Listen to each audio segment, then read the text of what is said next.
दैनिक, राशिफल, समाचार लगायत पत्र-पत्रिकाहरू, विभिन्न डकुमेन्ट्री, युट्युबका भिडियोहरू, साथसाथै विभिन्न सामुदायिक भिडियोहरू npvideo.com भिजिट गर्नुहोस्। तितो सत्य, जिरे खोर्सानी, मेरी बाँसै, विभिन्न श्रृंखलाहरू, कम्पिटिसन, विभिन्न अन्तर्वार्ता तथा लाइभ टेलिभिजन, विभिन्न च्यानलहरूका लागि भिजिट गर्नुहोस् www.npvideo.com।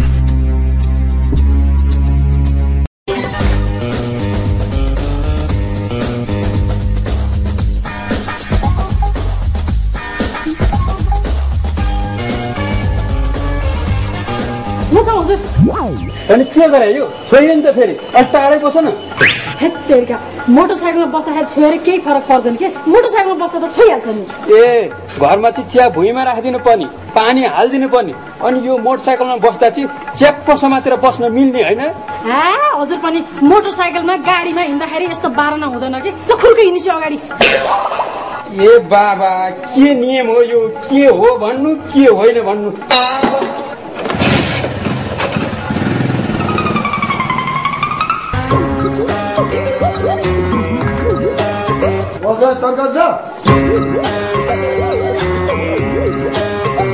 बुहारीले पकायो भन्दा मिठो छ। यो मेरो असिनेको हातै मिठो भने कि आखिरी ज्वाइन कसको होइन, हात मिठो भयो हातै दिउँ त, काटेर दिउँ खाने हो हात। तरकारी ल्याउँ, खुरखुर अर्काले पकाएर दिएको नखाएर। ओ ठुली तल के ल्याऊ, तरकारी ल्याउन अलिकति पकाइ ल। झोल धेरै नदेऊ, त्यो मासु छ भने दुई टुक्रा ल्याऊ।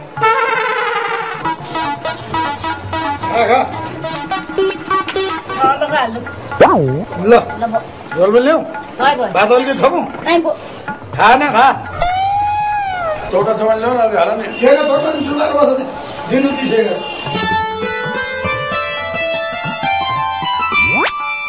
होइन के गर्छ यो? अब यहाँ मासु ताने छिनेर लाएन।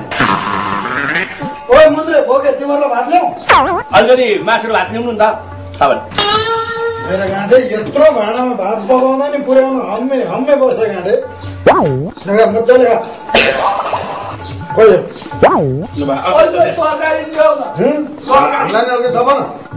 नगर पहिला केटीकेटीहरूलाई खुवाएर उठाउनु परेन, बुढा यत्रो तिर भएको के, यहाँ मलाई पनि छुट्याएर राख्नु पर्यो अलिकति। यिनीहरू केटी नाकको चुङ्गा घुमाइदिएर नाकको त छेल्नै छ। यिनीहरू केटी चुला कहाँ थापिरह्यो भने एक टुक्रा हाल्नु। यहाँ बिचरा केटीकेटीहरूलाई खाँदैन, यिनीहरूलाई उठाएर बस्यो अनि बुढाको पालो आउँछ। यिनीहरू अगाएर उठ्छन् अनि बाँकी रह्यो भने अलिक लिएन, म त खालि हाटिएर छाला हेर त ल के हुन्छ। म त थाली दिइसक्यो। अब उठ नि त के हात लाग्नु सुनेर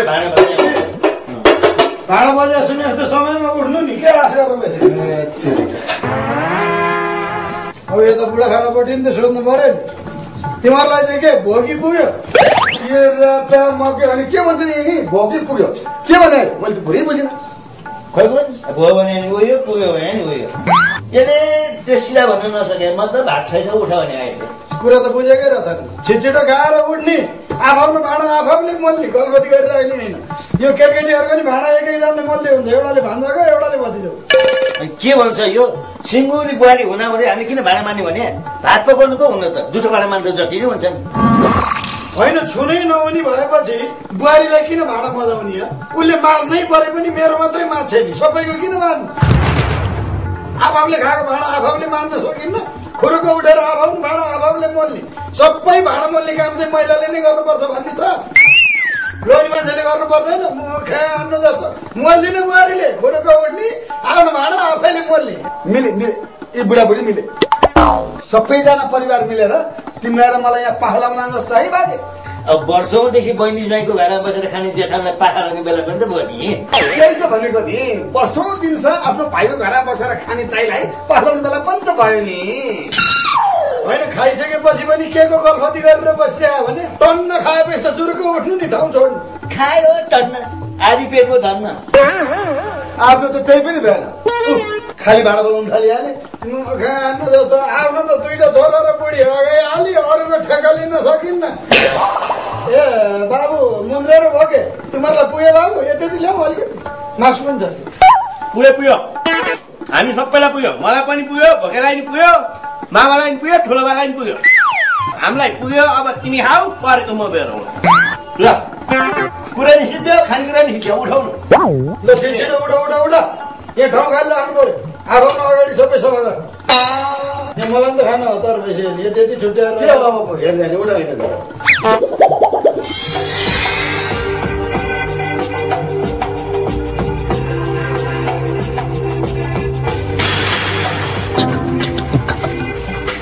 ए टाउकोले त काण्डै पुऱ्याइसकेछ नि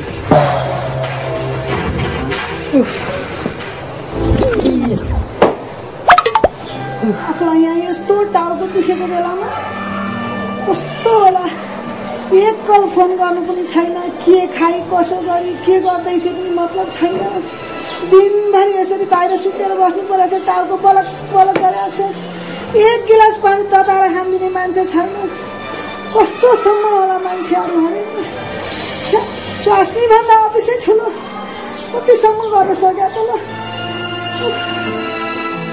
के भन्ने बिहान उठ्यो घरको सारा धन्दा सिद्ध्यायो भात पकाऊ खाऊ यिनलाई खुवाऊ अफिस जानु पर्यो 3 किलोमिटर टाढा अफिस छ यत्रो बन्दको टाइममा टन्टलापुरको घाममा अफिस गएर अफिसको टेन्सन सबै सिद्ध्याएर फेरि त्यही 3 किलोमिटर हिँडेर यहाँ घाममा यहाँ आउँदाखेरि यहाँ हाम्रो टाउको दुख्या छैन यिनलाई दिनभरि घर भात खाएर सुतिरहँदा यिनको टाउको दुख्छ ए भगवान कस्तो टाउको बनाएको केही कुरो बढी हाल्यौ कि केही कुरो हाल्न कम गर्यौ कि के भएको यो अस्पताल लगेर देखायो केही छैन भन्छ होइन कस्तो खालको टाउको बनायो ए भगवान केही भएको होइन मलाई काल आएको म त यही टाउको दुख्ने व्यथाले जान्छु जस्तो छ अब सहनै नसक्ने गएर टाउको दुख्छ यसरी पलक पलक गर्छ खोइ के भएको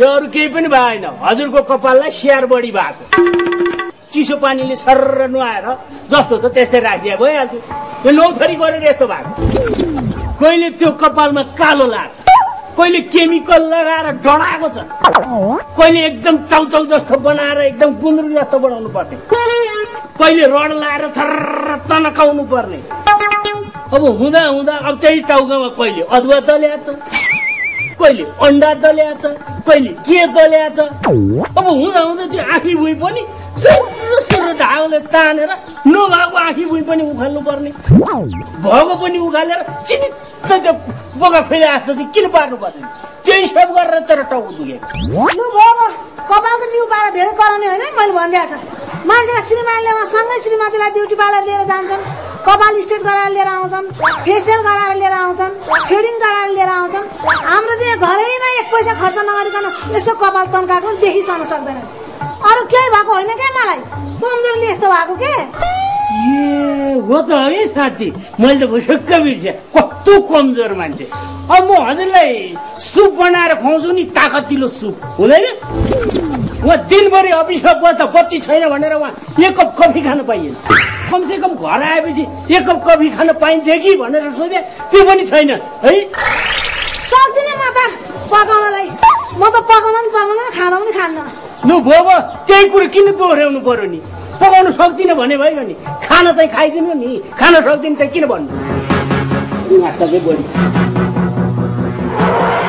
हेरेन त्यहाँ लोग्ने मान्छेको नाटक यहाँ वर्षौँ वर्ष मैले त्यत्रो पकाएर खुवाइरहेको छ आज एक दिन पकाएर खुवाउनु पर्यो भने मर्छन् त्यसै डिसले सक्दिनँ म त यसै टाउको दुख्या उसै टाउको दुख्या सुत्छु म त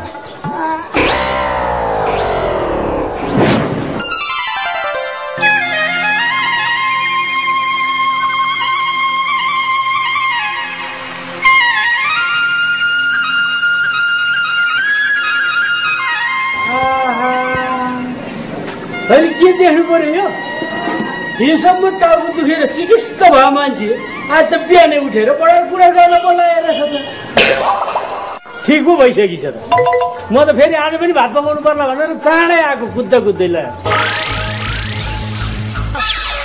अनि के छ त अहिले टाउको दुखे छैन होइन त अहिले छैन छैन ठिक छ अहिले हो भेरी गुड। ल आज धेरै दिनपछि श्रीमतीको हातले बनाएको एउटा ब्ल्याक कफी ताप ताप। त्यही त योसम्म हजुरको टाउको दुखेको थियो, अब आजदेखि 4 दिन बसिहाल्नुभयो, 5औं दिनको दिन फेरि टाउको दुख्ने होला।